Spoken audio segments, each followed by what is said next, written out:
Switzerland in summer. Beautiful. Also, booked out, backed up, and bursting at the seams. What if there was a smarter way? A way to skip the chaos, find serenity, and return not just refreshed, but with stories richer than the famed tourist traps. We got our own private cable car to go see a lake. We didn't come here chasing checklists. We came to slow down, to find beauty without bustle. This wasn't just travel. It was a pause before life changes forever, before two become three. Welcome to Chapter 1 of our Swiss Babymoon, a 4-region journey through hidden valleys, quiet trails, and scenic summits. Starting in a lakeside village most overlook. Whether you're looking for a slow, scenic weekend escape or a peaceful highlight to anchor a longer Swiss itinerary, this journey is designed just for you. This is Lake Lucerne, beyond the tourist trail.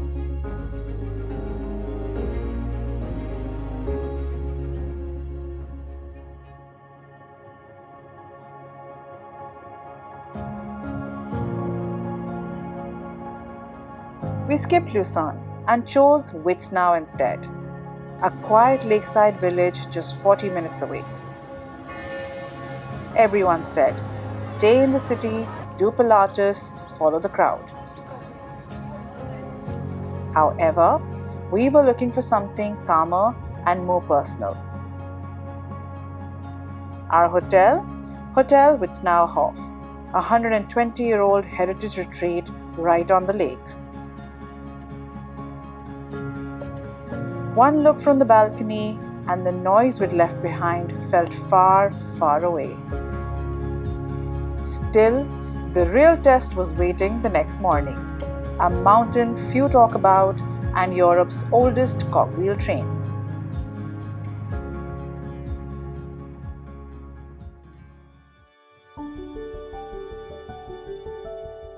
At 9 a.m., a short lakeside walk from our hotel, we boarded the Rigi Bahn. Dating back to 1871, it climbs not just a mountain, but history itself.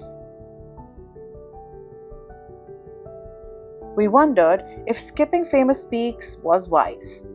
But atop Mountain Rigi, doubts faded. With views spanning 13 lakes and alpine horizons, there were no queues, just serenity.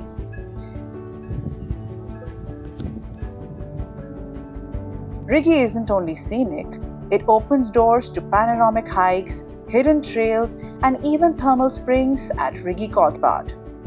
By the time we sank onto the summit bench, looking at the shimmering lake, our decision felt perfect.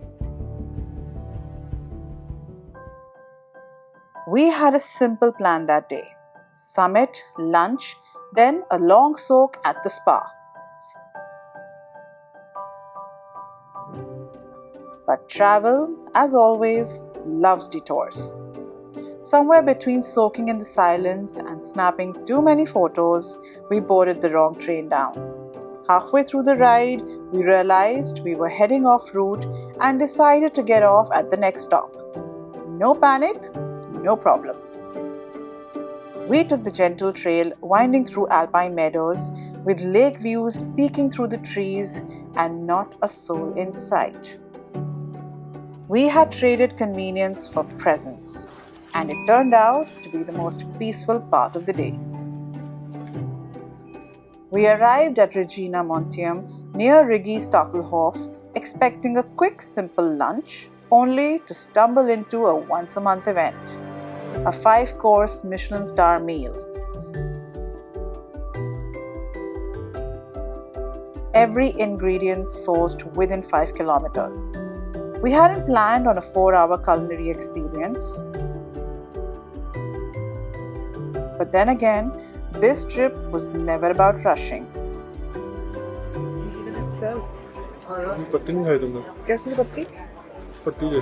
Each course told a story.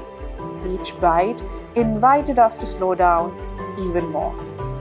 We came searching for stillness. We tasted it too.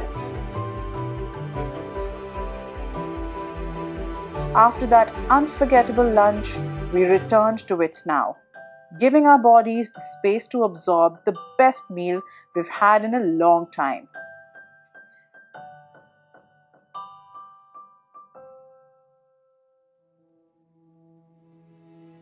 Later that evening, we set off on a quiet 45-minute walk along the lake as the golden hour bathed the world in soft, molten light.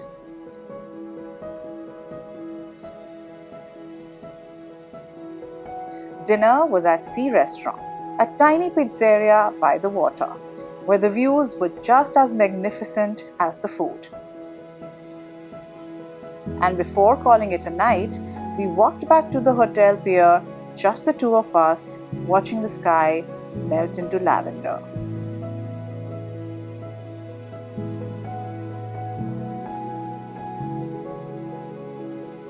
And that's when it sank in. Skipping Lucerne, choosing Vitznau, riding the Rigi Bahn, these weren't just good calls. They were revealing a Switzerland that felt entirely our own. If slow, scenic and smarter travel is your vibe, hit subscribe. We've built this channel for travelers like you.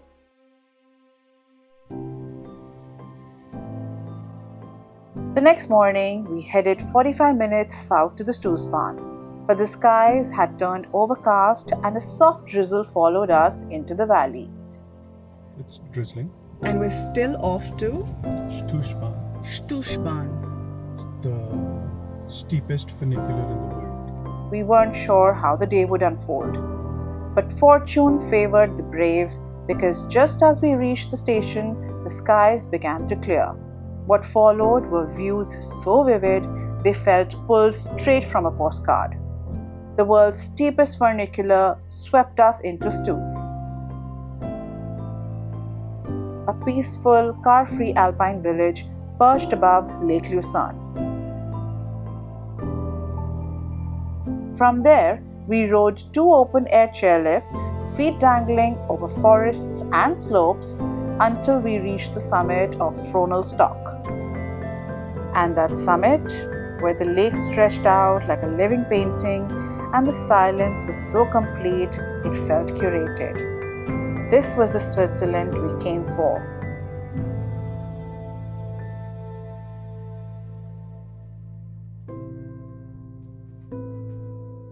Stoos is also the starting point of the iconic Stoos Ridge hike, one of the most breathtaking trails in the country. We couldn't do it this time, it didn't feel pregnancy safe, but in that moment, we knew we'd be back to walk that ridge someday.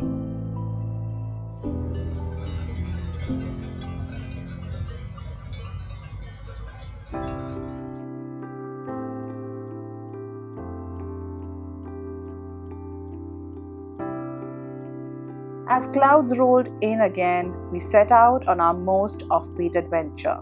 A place so under the radar, even our hotel hadn't heard of it. Just 45 minutes from Stoos, tucked deep in a quiet valley, a one-man, one-room, one-gondola setup waited to take us to Bannalpsee. We are the only ones here. Clearly, this is so offbeat that not a single person is here. They're running the cable car only for us. This cable car was not supposed to run. Let's go. As we rose into mist-draped peaks, silence wrapped around us. At the top, a gentle 15-minute trail led through damp alpine meadows. Clouds brushing our jackets, droplets hanging in the air. Hi. We are hiking with umbrellas. In the rain. The lake emerged like a ghost, green water flickering through the fog.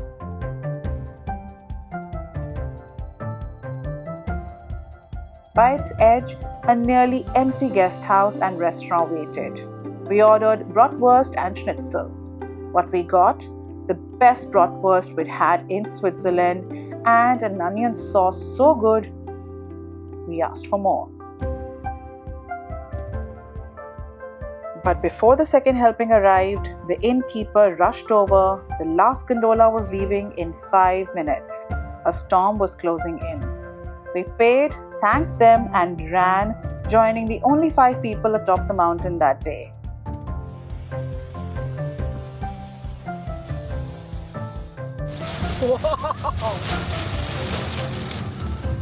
Back at Vitznau Hof, we slipped into the outdoor jacuzzi. Rain paused, the lake turned silver, the world exhaled. In 3 days, we'd seen summits, valleys, storms, and stories, and not once had we stood in a queue. And no, we hadn't sacrificed the views.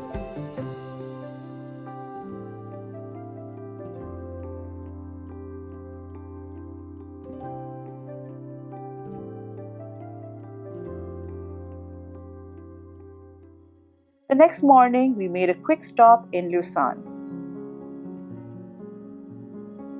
Breakfast at Sip Cafe, a stroll across the chapel bridge, and a brief hello to the city everyone told us to base in.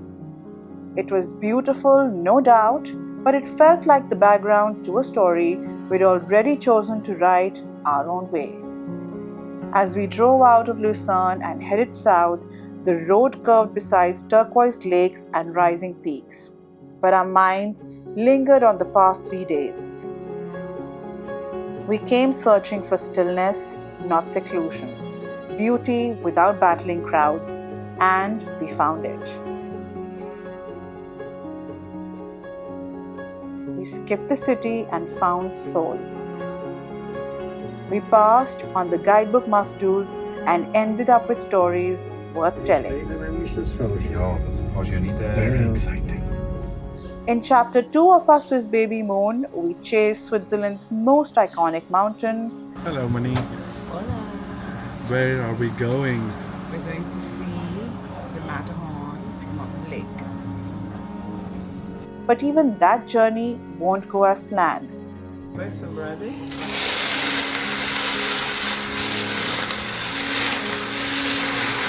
So if you haven't hit the bell icon, do so now so you won't miss a moment of it. Until we meet again, keep tripping like a local.